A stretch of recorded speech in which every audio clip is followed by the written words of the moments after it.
We've got only a few minutes left. I know that you've got people that you're meeting downstairs as you're building more friendships. Your phone's ringing, my phone's ringing, your phone's probably buzzing in your pocket. Let's do a little bit of rapid fire. I got a few questions that I think, as I listen to this amazing conversation of role playing, that somebody listening to this may have. Number one, can we do a quick role play on the three-way call? Because to me that sounds like, well, what does that sound like? You know, how quickly I could be the three-way person, you're the prospect, you're the presenter. Okay. Let's do that real quick. So you and I are talking, let's say, we haven't talked about the business yet, but let's talk about the Vikings guy first. So you're having that conversation about the Vikings.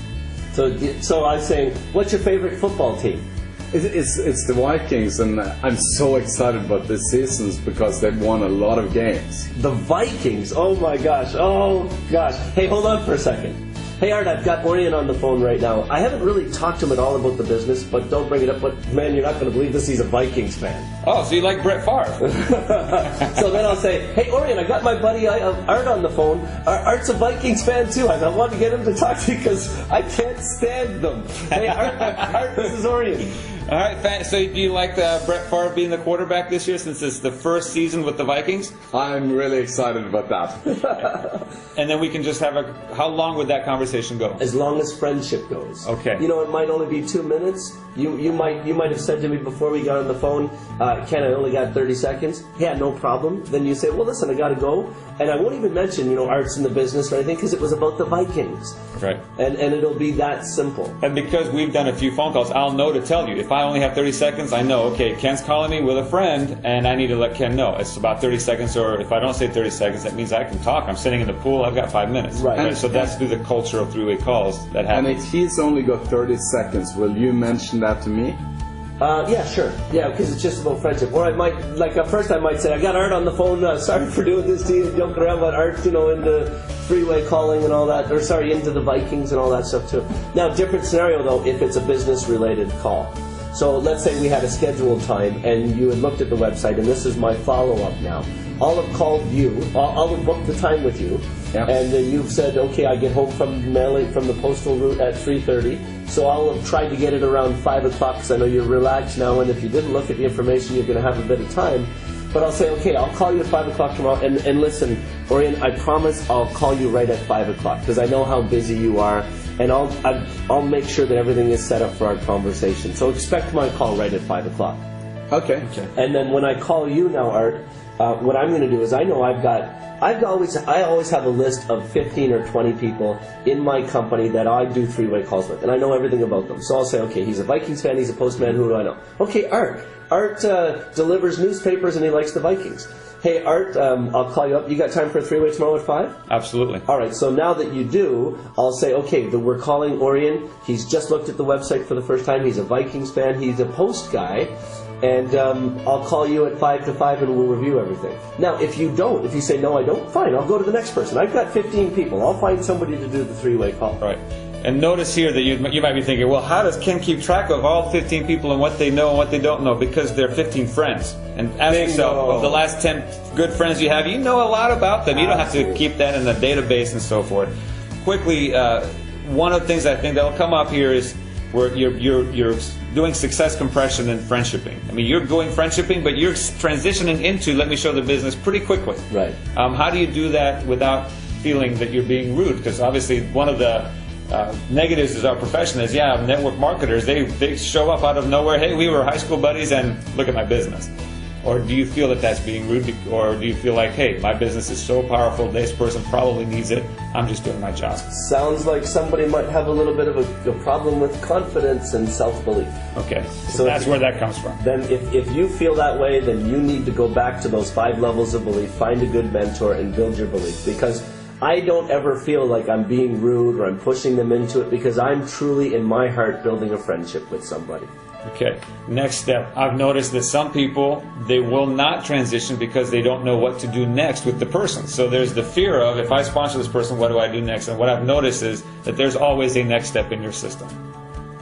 So if somebody on your team makes a call and they're not making a living, because at one point you said, my family's making a living off of this income, but they haven't, they're not doing that, what's the conversation for them? You know, so what I would say then is I would just talk about the passion of being new. Hey, listen, I'd like you to get involved in this with me. I've just gotten involved myself, and I'm having a blast, and all I'm doing is using this product. And I think we could do well at this together. You know, everybody does better at things when they do it as part of a team. Man, if I was going to put together a dream team, I'd want you on it. Can you be part of this with me? Okay, so you can focus back on the team. If you don't have a step of what to do next, you're creating friendships and you're just really not confident that you're about to sponsor a doctor, you sponsor the person at the front desk here, then that's a missing. What I found. If you don't know what to do next, then you're probably not going to want to sponsor them because you're going to feel responsible for them without having the next step. Absolutely. The other part of this is what I found is that you're helping people create friends. Three-way call. And one of the big missings in society that I'm finding is people don't have enough friends. So they're actually looking to have more friends. Right. And you're filling that need through your process of friendshipping and connecting them with others. If you go back to any of the modern philosophies on relationships from the greats like Maslow and all these gurus of relationships and of hierarchies and needs, well, you're going to find that the base of all needs is community and friendship.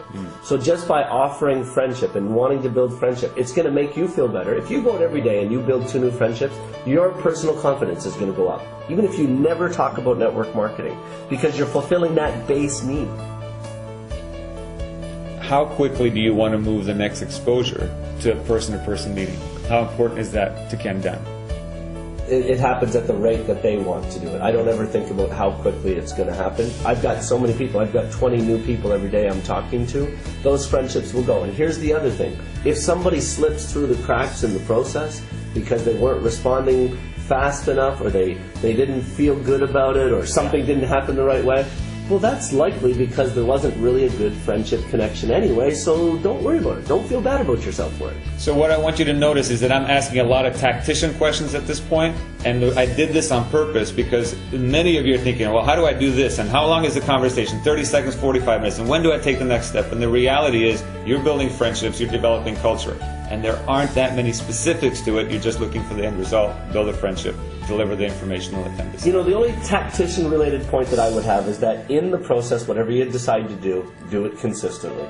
Because how you do it to them is how they're going to do it to others. Training in our industry is what happens to you as you're recruited. And here is just one final from me. So let's say that our role play didn't go quite as well, and I actually didn't watch the information you sent me. At what point will you bring the business up again? You know, I'll ask if there's an interest. So if you say, I call you back, did you look at it? No, I didn't really have time. Well, is it something you're interested in? Because I just need your opinion on it. If you're not interested, that's fine too. Well, in my life right now, I don't know if I'm really open to something. Oh, okay, cool. Let's go have a coffee then, because if you're feeling down and out, then I know I can make fun of those Vikings pretty easy. Because here's the thing. This is a pivotal point. I believe, and then hear this clearly, every single person I talk to will join my business when it's the right day for them. And if I avoid offending people, and that's why you don't handle objections and you don't push too hard, then that leaves the door open so that when I call them back in a month, I could catch them on the right day. Hey, let's look at the lottery. Let's say you just won the Florida Megabucks Super Duper $600 million cash jackpot. Would you join the business that day? Probably not. Yeah, but 98% of people that join the lottery are broke within 2 years, regardless of the amount they win. So if I stay in touch with you every month and I just happen to call you the day you got your eviction notice from your apartment you're renting, will you join the business? Of course. You're more likely to, because now you've tasted the money and you're hungry, but I stayed in touch with you through that process. Definitely, and it's not about once a month, once a quarter, once a week, depending on how lively the friendship is. Yeah, you know what, if it's a really strong friendship that's growing, even if they're not in the business, it's going to be a lot more than once a month, isn't it? Because it's just friendship. If it's not somebody that the friendship is going so strong, but you see the potential, then once a month is fine. Yeah. Again, you're building a friendship. Absolutely. Just look back, how excited are you about having a friendship with this person?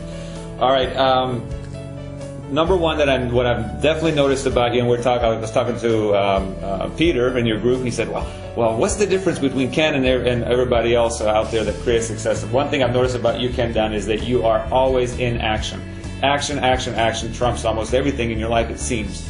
Would that be accurate? You know what, I went through a period of my life that is not a fun experience for me to talk about, but it's a very true experience. And back in 2004, I literally had no friends. I was abandoned, and I caused a lot of pain to a lot of people. And I decided that for the rest of my life, I'm going to go out there and make friends and try and have as many friends as humanly possible. That's all that's important to me. So that doesn't just exist from 12 till 2 in the afternoon. If my wife and I are out at the shopping mall and I see somebody I want to talk to, I do it. And she has no issue with it because she knows I'm just creating friendships. And it's a core value for you. Absolutely. You absolutely have that core value. Okay, well, Orion Sala, thanks for being an amazing Viking fan. It's in my roots, you know. I'm from Norway. You're from Norway, so it's a great team to root for. Ken, thank you for taking time today to have this conversation and being willing to put it on a recording so that people outside of your team, people outside of your team, Orion, people outside of my team can go and leverage this information. I'm always working on me so I can get better. Ken Dunn, I know you're always working on you to get better. You even mentioned it, Orion. You and I, we've known each other for decades almost. We're always working on ourselves. And as you're listening to this, I hope that you are always working on you, on building friendships, reading the right books, because you're the project ultimately. Go out and make 1 million friends. Thank you, Art.